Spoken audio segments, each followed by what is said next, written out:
Today, I will now talk about New Angel 3, released back in 1995 on the June 30th, the same day as another film that I will be talking about in another video. Oh boy, I can't believe I'm going to do this. New Angel 3 is an adult anime.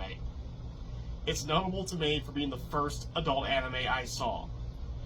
Well, I did see another one called Private Psycho Lessons, but that really was not much of a hentai, how I'm thinking that's how you say it. New Angel 3 definitely was.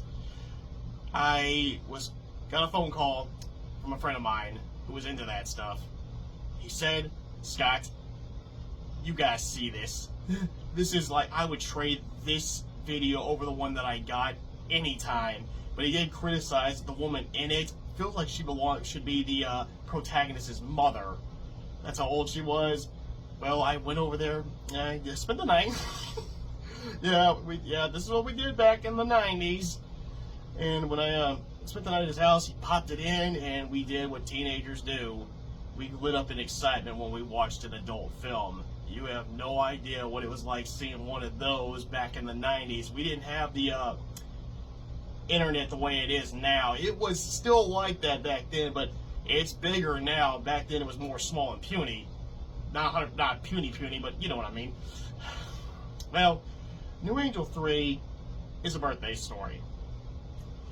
Main character, I'm just going to call him that because I have a hard time saying this guy's name. He gets invited to this guy named Akira. I'm hoping I'm saying his name right because it is spelled the same way as that anime movie. But then again, there's a good chance they could say it differently. But I'll just call him Akira. He gets invited to his birthday. His friend, who is a total pervert, tags along to his annoyance because he's trying to get all alone with the girl of his dreams. She's like the recurring female character. He doesn't finally get her until the 5th episode, and there's only 5, so yeah, it's a short series. Well, when he goes there, he's not happy that his friend tagged along. In fact, he is outraged that he's there. He literally even kicks him off his bed, grabs his face, stretches it. In other words, you're like, I didn't want you to tag along. Well, when he meets the babe of this episode, she is the beautiful Naomi. Naomi? Come on, Scott, you can do it. Naomi. Beautiful, beautiful anime woman. Well, there's a tennis scene. This is the first time I saw, well, nudity like that in an anime or any animated thing. I lit up in excitement. I was only 16 when I saw this, and this was back in 98, like 3 years after it came out.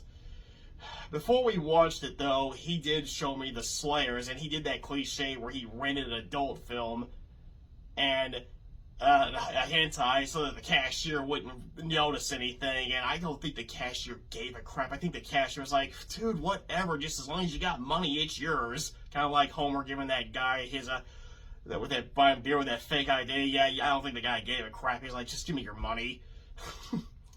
Well, that tennis scene blew me away. And then later, we find out that, well, not later, okay. Akira basically points out all these positive things about Naomi. And, well, he gets going so much that he ends up spilling hot coffee on his lap, which is one of the comical scenes. But, yeah, honestly, it's not really that, this anime is really not that funny. Still good, though. Well, after that, he goes and meets with Naomi, and she does provide him with some pleasure. Yeah, they get to know each other, not in a big way, just in a way that basically helps him be talked. Well, she persuades him to help her because it turns out she desires Akira, because she reveals that she's married to his father and she's actually his stepmother, while he says that she's the maid. Even the back of the VHS cover actually even says that she's the maid, but she's not. She's the stepmother, and she says that she loves his father and she's not a gold digger like the other wives, but she's a cheating whore. She not only has no problem with servicing other guys, she actually wants to be with her stepson on his birthday. She wants his virginity. That's pretty much what the plot is for this episode. It's just Naomi wanting to be her stepson's first.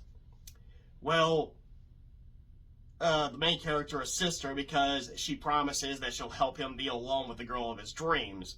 So they have the birthday party. He gets a phone call from his father, Akira does, finding out that he can't make it, which has enraged him. And, well, he gets on his stepmother's case that she's just a gold digger, which brings her to tears. She slaps him.